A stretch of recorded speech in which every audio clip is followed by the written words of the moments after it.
Hello everyone, myself Ramvilas Meena, Assistant Professor Chemistry from Government College Kochi. हम पढ़ रहे हैं BSc part first chemistry third paper physical chemistry की fifth unit chemical kinetics. Previous class में हमने determination of the order of reaction topic में से first topic clear कर लिया था, पढ़ लिया था, integration method. Order of reaction या अभिक्रिया की कोटि ज्ञात करने की प्रथम method integration method and trial method हम कर चुके हैं। आज हम पढ़ेंगे ग्राफिकल मेथड। ग्राफिकल मेथड आलेखी विधि। यह विधि पूर्व में बतलाई गई इंटीग्रेशन मेथड से ज्यादा कारगर साबित हुई और सुविधाजनक है। इस विधि में जिस तरह से इंटीग्रेशन मेथड में आपने किया था, प्रथम कोटि की अभिक्रिया, द्वितीय कोटि की अभिक्रिया एवं तृतीय कोटि की अभिक्रिया का समाकलन वेग समीकरण में K0, K1, K3 संबंधित वेग नियतांक का मान ज्ञात किया था दिए गए अगर किसी एक्सपेरिमेंट में आपने अभिकारक की सांद्रता, समय और प्रोडक्ट की सांद्रता का डाटा इकट्ठा किया है तो हम उससे इंटीग्रेशन मेथड में के द्वारा ज्ञात कर रहे थे। यह हम पिछली क्लास में समझ चुके हैं।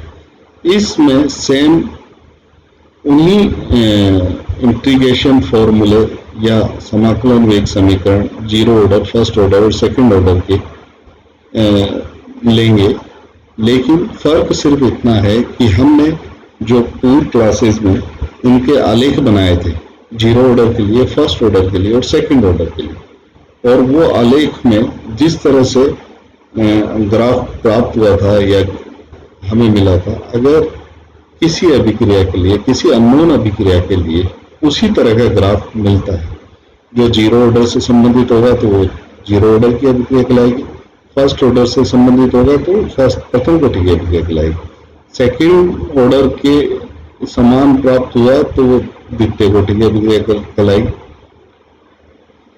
हम जानते हैं कि प्रथम कोटि की अभिक्रिया के लिए समाकलन वेग समीकरण K1 equal to 2.303 upon T log A upon A minus x है, जहाँ K1 प्रथम कोटि की अभिक्रिया के लिए वेग स्थिरांक है, T समय है, A प्रारंभिक सांद्रता है क्रियाकारक की, A माइनस x किसी समय T पर अभिकारक की सांद्रता है।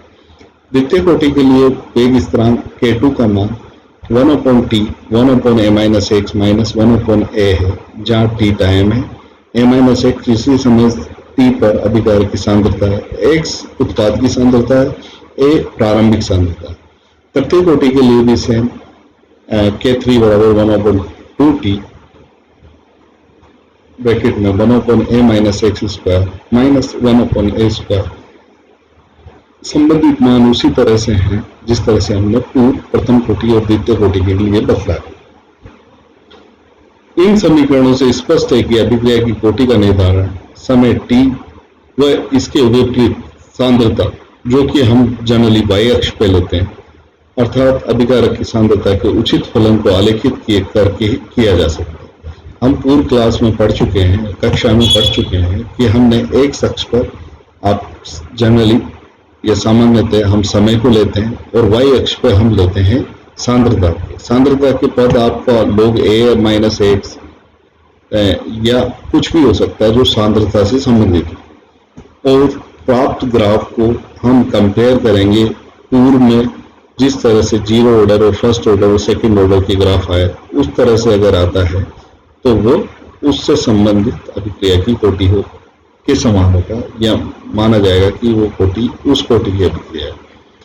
जैसे हम पढ़ चुके हैं कि यदि समय t के विपरीत log A माइनस x या log 1 upon A minus x को आलेखित किया जाता है तो सरल रेखा प्राप्त होती है। तो ये प्रथम कोटि की अभिक्रिया।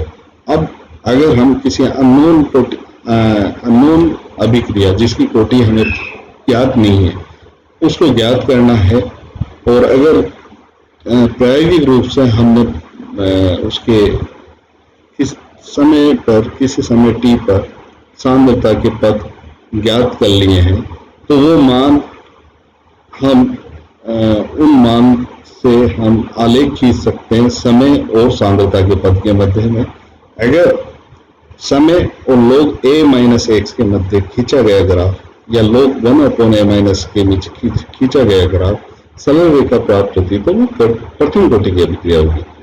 समान रूप से यदि समय t सांद्रता का पद 1/a माइनस एक्स या 1/a minus x minus 1/a, जब अभिकारक की सांद्रता समान हो, ग्राफ खींचा जाए और अगर अभिकारक असमान हो तो पद ये रहेगा log a minus x b minus x, log b a minus x a b minus x. ये सब हम पूरी क्लास में पढ़ा चुके हैं, पर जीरो ऑर्डर प्रथम कोटि, द्वितीय कोटि, तृतीय कोटि का आलेखी निरूपण डिटेल में हम आपको समझा चुके हैं। अगर किसी को समझ में नहीं आ रहा तो पूर्व में दिए गए वीडियो को ध्यान से एक बार दोबारा देख लें।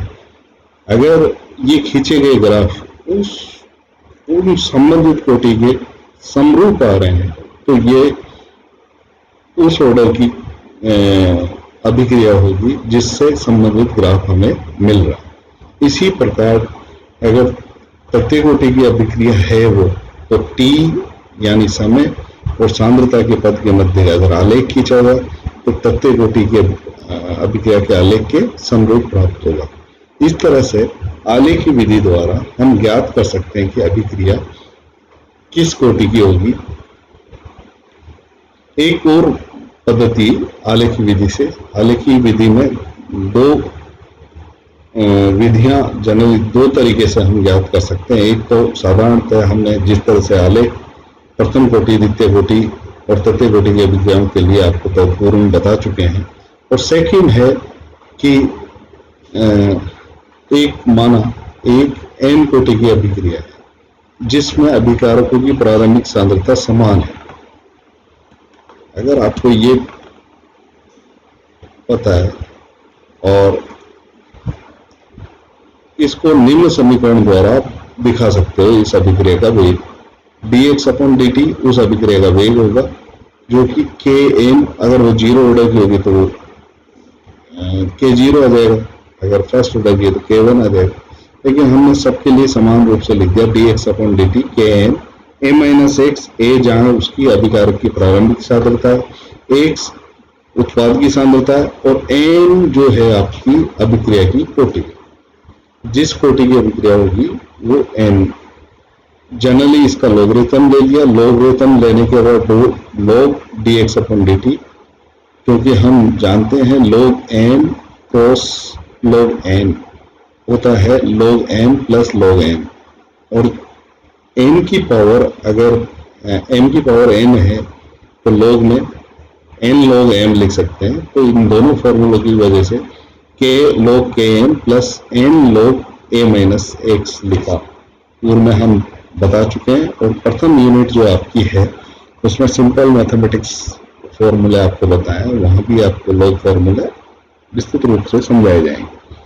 log dx/dt n log a minus x plus log k, ये जो समीकरण जिस रूप में लिखा है आप ध्यान से देखें, ये फॉर्मूला है y बराबर mx प्लस c के समान, जो कि एक सरल रेखा का समीकरण है जहां y क्या है, वह पद जो आपने y अक्ष पे लिया है, ठीक है, और n ये log a माइनस एक्स जो आपने x अक्ष पे लिया है, और n क्या है, n है इसका ढाल या स्लोप जो आप ज्ञात कर सकते हो जिससे आएगा। और log kn क्या है आपका, log kn या प्लस c को या c अंतःकोण जो आप y अक्ष पर किसी जगह किसी बिंदु पे काटेगा, जिसके अगर निर्देशांक ज्ञात करेंगे तो 0 log kn होने चाहिए, ठीक है। तो इस तरह से हम एक दूसरी तरीके से आलेखी विधि द्वारा अभिक्रिया की कोटि ज्ञात कर सकते हैं। इसमें आगे क्या करते हैं, अगर हमने किसी अभिक्रिया का वेग पता है, जिसका किसी समय पर सांद्रता पता है अभिकारक की a माइनस एक्स, तो हम अभिक्रिया की कोटि n का मान ज्ञात कर सकते हैं। यहाँ तीन तरह के आलेख दिखाए गए हैं जो log a और b, ये सामान्यतः आपके अभिक्रिया का वेग का निर्धारण में काम आएंगे। ए व बी से, जो कि ए क्या है, ml, किसी समय t पर हमने जो अभिकारक की सांद्रता ज्ञात करी है, हमने किसी लैब में एक्सपेरिमेंट को ऑब्जर्व किया और किसी समय t पर अभिकारक की सांद्रता a-x के मध्य ग्राफ खींचा, वो इस तरह से आएगा। ठीक है, इससे हम अभिक्रिया का वेग ज्ञात कर सकते हैं, dx/dt अभिक्रिया का वेग होगा, वो हम ज्ञात कर सकते हैं। इसके दो तरीके हैं, a व b। यहाँ अगर x और उत्पाद की सांद्रता में खींचे गए तो इस तरह से ग्राफ प्राप्त होगा, जिस पर स्पर्श रेखा खींचकर हम उसका वेग ज्ञात कर सकते हैं। तो इन दो तरीकों से, दो आलेखों से आप अभिक्रिया का वेग ज्ञात करेंगे और तथा अभिक्रिया का वेग का लघु गुणक y अक्ष पर लेंगे तथा अभिकारक की किसी समय t पर सांद्रता का लघु गुणक आप x अक्ष पर लेंगे। इन दोनों के मध्य अगर ग्राफ खींचेंगे इसके पश्चात तो एक सरल रेखा प्राप्त होगी, जिसका अंतःखंड log kn ये प्लस c को डिनोट करता है, और तथा इसका जो स्लोप आएगा tan थीटा आएगा, या वो उसकी कोटि कहलाएगी। इसको आप याद कर सकते हो, ढाल या स्लोप को, tan थीटा को, वो आपका कोटि कहलाएगी। तो ये एक दूसरा तरीका है आलेखी विधि द्वारा किसी भी ये अभिक्रिया की कोटि को आप ज्ञात कर सकते हैं। नेक्स्ट विधि है फ्रैक्शनल चेंज मेथड और आंशिक परिवर्तन विधि।